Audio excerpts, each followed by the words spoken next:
Hi, it's Miss Andrea, and let's talk a little bit about the state of education in Puerto Rico.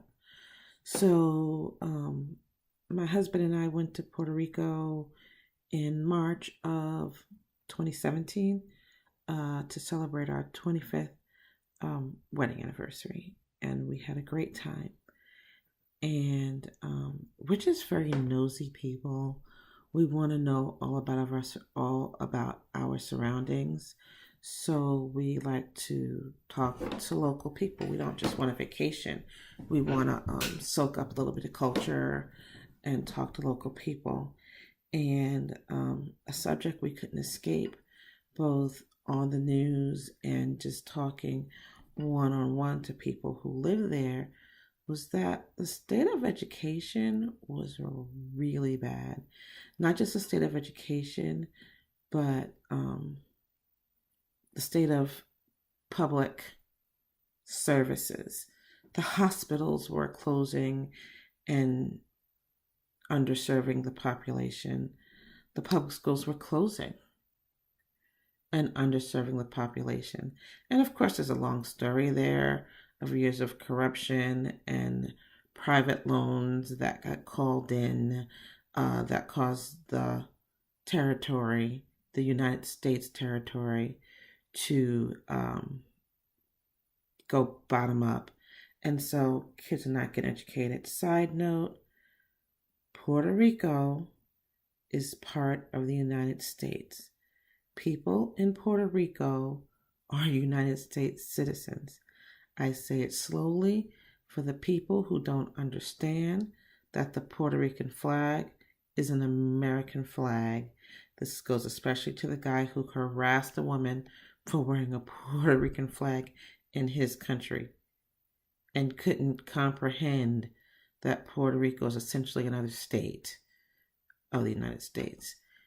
Anyway, so, it was kind of sad, and we came home and we talked about, the state of Puerto Rico, and, how we had homeschooled, and I was doing some research trying to figure out if people were homeschooling at all, and it just wasn't kind of a trending thing there. If you lived in Puerto Rico, you probably worked in the service industry, the average person, and your kids went to school. So a year passed and a storm happened, in that time. And our 26th anniversary rolled around, and my husband wanted to go back, and I didn't want to go. I was like, it stormed, power shady, is the water clean? I was just being a huge baby. And a friend of mine who's doing recovery work there told me, you have to go. If you have money to spend, go to Puerto Rico and spend it. So we went back, and we Ubered a lot, and we went as far as we could go, I guess safely. We basically stayed in places that were paved in cement, because the rule of thumb there is, if it's a paved city, if it's a highly paved city, they didn't have trees to come down on power lines, and so they have electricity. So we stayed in San Juan and visited Old San Juan. Our hotel's by the airport. If it is a jungle area or a highly forested area, they probably still don't have power. If the school situation wasn't bad before, it is bad now. And so we went to an Italian restaurant in Puerto Rico. We met a man said he was born and raised in Puerto Rico. He had an accent out of Brooklyn, and he seemed very Italian to us. As far as he's concerned, he's a true and true Puerto Rican, but you could tell there's some history of family migrating from the States to Puerto Rico. Anyway, he wasn't happy, and I kept trying to get my husband to shut up, because he just was asking very probing questions about well, how do you feel about Puerto Rico? How do you feel about it becoming a state? How do you feel about the government? And I'm like, oh my gosh, can't you see he's aggravated? So he kept asking questions, and the guy answered extremely aggressively, but he answered. And so I asked the question that was foremost on my mind, of course, which was, what's going on with education? He was straight like, what about it?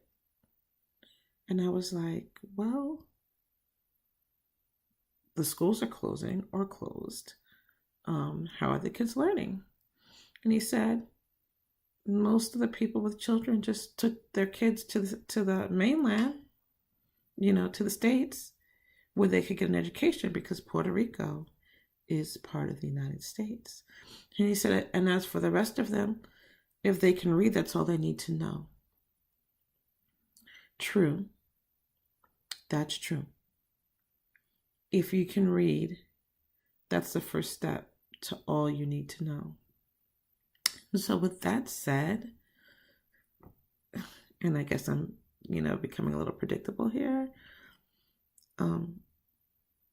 I really would love parents in Puerto Rico to strongly consider homeschooling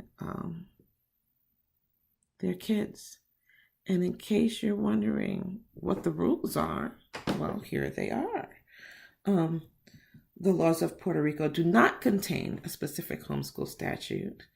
The Constitution of Puerto Rico says that everyone has the right to an education directed to the full development of his personality and to the strengthening of respect for human rights and fundamental freedoms.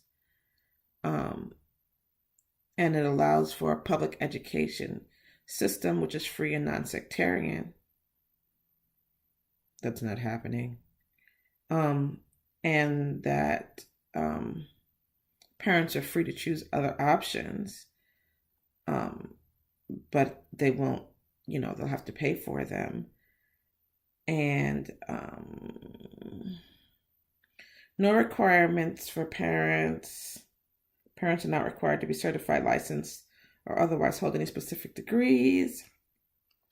They cannot administer a diploma, but you can administer a portfolio, which was all I needed to get my kids into college. So one of them. The other one I got an accredited diploma.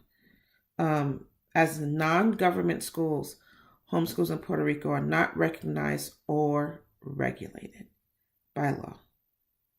Okay? And that is all.